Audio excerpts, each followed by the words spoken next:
किसी ने कहा है कि चोरी करना बुरी बात है, लेकिन आज हम आपको एक ऐसे चोर से मिलाते हैं जो हाई प्रोफाइल जिंदगी को जी रहा था।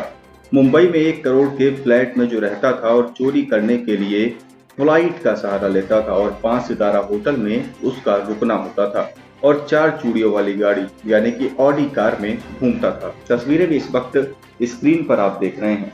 मुंबई में 1 करोड़ का फ्लैट किराए पर लेना, बिना फ्लाइट के एक शहर से दूसरे शहर जाने की बात न करना, दूसरे शहर जाने पर भी 5 सितारा होटलों में रुकना, घूमने फिरने के लिए ऑडी जैसी करोड़ों की कार का शौक रखना और प्रतिमाह लाखों रुपए का ड्रग्स पीना। या सुनकर किसी के मन में एक अमीर पिता का ख्याल आ सकता है, लेकिन नहीं, ये सभी एक हाई प्रोफाइल चोर के लक्षण हैं, जो अलग अलग राज्यों के महानगरों के पॉश इलाके में आए दिन चोरी की वारदातों को अंजाम देता था और चोरी के पैसों को अपनी अय्यासियों के लिए इस्तेमाल करता था। जैसे ही चोर की सूचना पुलिस को मिली तो पुलिस ने 5 दिन तक कड़ी मेहनत की और चोर को पकड़ लिया। फिर राजा की जीवन शैली के पीछे से पर्दा उठ गया और राजा सलाखों के पीछे चला गया। बता दें कि बालसाड़ के पॉश इलाके बापी में हुई चोरी की वारदात में मिले सीसीटीवी फुटेज के आधार पर सीमावर्ती राज्यों की पुलिस टीम की मदद से आरोपी की पहचान की गई। बताया गया कि आरोपी मुंबई में रह रहा है। सूचना के आधार पर वलसाड़ एससीबी की टीम ने अलग अलग वेश धारण करके संदिग्ध आरोपी की तलाश शुरू की। ऐसे में 5 दिन कड़ी मेहनत के बाद में एलसीबी टीम उस चोर को पकड़ने में कामयाब रही, जो मुंबई के पॉश इलाके में 1 करोड़ रुपए का फ्लैट किराए पर लेकर रह रहा था और चोरी के पैसों से लग्जरी लाइफस्टाइल को जीता था। आरोपी से प्रारंभिक पूछताछ में आरोपी ने अलग अलग राज्यों के अलग अलग महानगरों के पॉश इलाकों में चोरियां की हैं। आरोपी ने बताया कि दिन के दौरान वह पॉश इलाकों में रेकी करता था, फिर दिन के दौरान ही उन फ्लैटों या बंगलों से चोरी करता था जो बंद दिखाई देते थे और जहां सुरक्षा गार्ड नहीं हुआ करते थे, जिसके बाद में आरोपी फ्लाइट से दूसरे राज्य में चला जाता था। अब तक बालसाड़ एलसीबी टीम 13 राज्यों में आरोपियों द्वारा की गई 19 चोरियों को सुलझाने में सफल रही है। बालसाड़ एलसीबी ने आरोपी को गिरफ्तार कर लिया है और आगे की जांच कर रही है। કઈ રીતની મૂવમેન્ટ હતી, કઈ રીતની એમ ચાલુ વર્ષે વલસાડ જિલ્લામાં અલગ અલગ જે ઘરફોડ ચોરીઓ દાખલ થઈ છે એમાં જૂન મહિનામાં વાપી ડિવિઝન પોલીસ સ્ટેશનમાં એક ઘરફોડ ચોરીમાં એક ચોક્કસ સીસીટીવી ફૂટેજીસ અમને મળેલા હતા અને એના આધારે વલસાડની જે ક્રાઇમ બ્રાન્ચ છે એણે સમગ્ર તપાસ હાથ પર ધરેલી હતી. અલગ અલગ ચાલુ વર્ષે દાખલ થયેલી તમામ ઘરફોડમાં મળેલા સીસીટીવી ફૂટેજીસને મેચ કરવામાં આવ્યા હતા.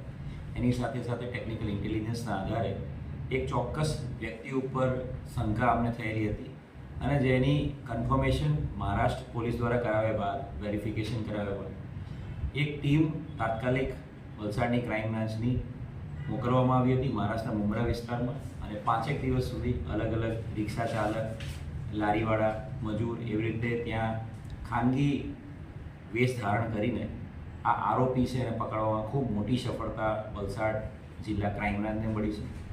આરોપી રોહિત કનુભાઈ સોલંકી, જેના પાછળથી એના જે સ્ટેપ ફાધર છે એના નામ આધારે એનું નામ રોહિત ચેતન શેટ્ટી થયું હતું અને રોહિત ચેતન શેટ્ટીએ એક ફરહીન નામની વ્યક્તિ સાથે મેરેજ કર્યા બાદ હવે એનું નામ અરહાન ચેતન શેટ્ટી છે.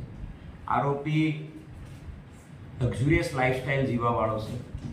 એની પાસે પોતાની ઓડી કાર પણ છે અને મુંબઈના મુંબ્રા વિસ્તારમાં એ 1 કરોડ રૂપિયાના ફ્લેટમાં રેન્ટ ઉપર રહે છે. ટોટલી લક્ઝરી લાઈફસ્ટાઈલ જીવે છે.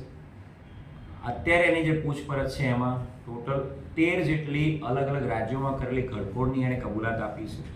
વલસાડ જિલ્લાની 3, સુરત શહેરની 1, પોરબંદર જિલ્લાની 1, સેલવાસની 1, તેલંગાણા રાજ્યની 2, આંધ્રપ્રદેશ રાજ્યની 2, મધ્યપ્રદેશની 2, મહારાષ્ટ્રની 1 અને એ ઉપરાંત મહારાષ્ટ્રમાં અને મધ્યપ્રદેશમાં અલગ અલગ બીજી 6 ઘરફોડ કરેલાની એણે કબૂલાત આપી છે.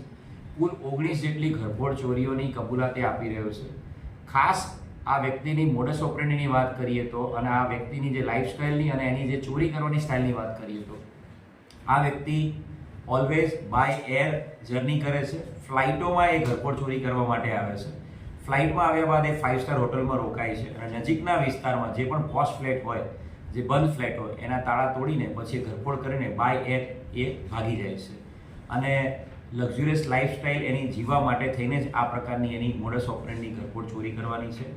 ટોટલ એની વિરુદ્ધમાં એનો ગુનાહિત ઇતિહાસ જોઈએ તો ટોટલ 29 જેટલા ગુનાઓ એની વિરુદ્ધમાં ઘરફોડ ચોરીના મહારાષ્ટ્રમાં અને સુરતમાં દાખલ થયેલા છે અને ખૂબ મોટી સફળતા વલસાડ જિલ્લા ક્રાઇમ બ્રાન્ચને મળી છે 19 જેટલી ઘરફોડ ચોરીઓ ડિટેક્ટ કરવામાં અને આરોપીને પકડી પાડવા. છેલ્લા કેટલા વર્ષોથી ઘરફોડ ચોરી કરતો હતો?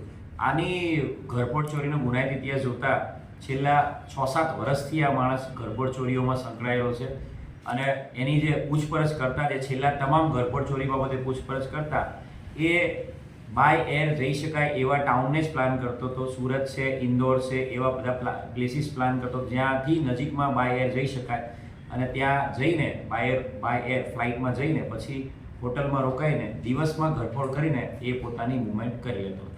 સર આ જે આરોપી છે એ શાના માટે ચોરી કરતો કઈ રીતે?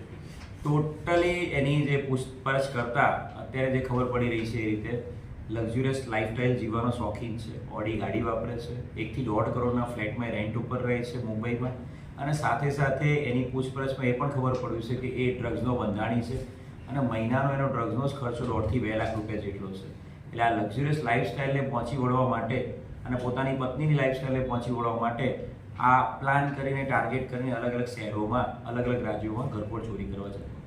ચોરીમાં એટલું હતો કે એના સાગરેટો ખરા છે? અત્યાર સુધીમાં અલગ અલગ ઘરફોડ ચોરીના 10 થી વધુ સીસીટીવી ફૂટેજીસ અમે ચેક કરેલા છે અલગ અલગ રાજ્યોના. બધી જ ઘરફોડ ચોરીમાં એની એકલાની જ મૂવમેન્ટ દેખાય છે અને એ બાબતે ક્રાઇમ બ્રાન્ચ અને લોકલ પોલીસ સ્ટેશન એના રિમાન્ડ લઈને વધુ આગળ પૂછપરછ કરશે. વલસાડ પોલીસે આ આરોપીને કઈ રીતે શોધી કાઢવા કેટલી મહેનત કરી? છેલ્લા 1 મહિનાથી આ મહેનત ચાલુ છે. 12મી જૂને જે ઘરફોડ દાખલ થઈ ત્યારથી અમારી આ મહેનત ચાલુ હતી અને આ આરોપીને આજે જ્યારે 4મી જુલાઈએ પકડી પાડવામાં આવ્યો છે તો 28મી જૂનથી અમારી ટીમ 7 દિવસથી મુંબઈમાં જ હતી અને મુંબઈના લોકલ પોલીસનો પણ અમે સપોર્ટ લીધો હતો પણ અમે એ આરોપીની તમામ વિગતો પહેલેથી જ મેળવી લીધેલી હતી અને કયા વિસ્તારમાંની મેક્સિમમ મુવમેન્ટ છે એ વિસ્તારમાં અલગ અલગ પોલીસ 5 થી વધુ પોલીસ અમારા ક્રાઇમ બ્રાન્ચના ખાનગી કપડામાં છુપા વેશમાં ત્યાં રોકાયેલા હતા અને 5-6 દિવસની મહેનત પછી આ આરોપીને અમે લોકોએ પકડી પાડ્યો છે.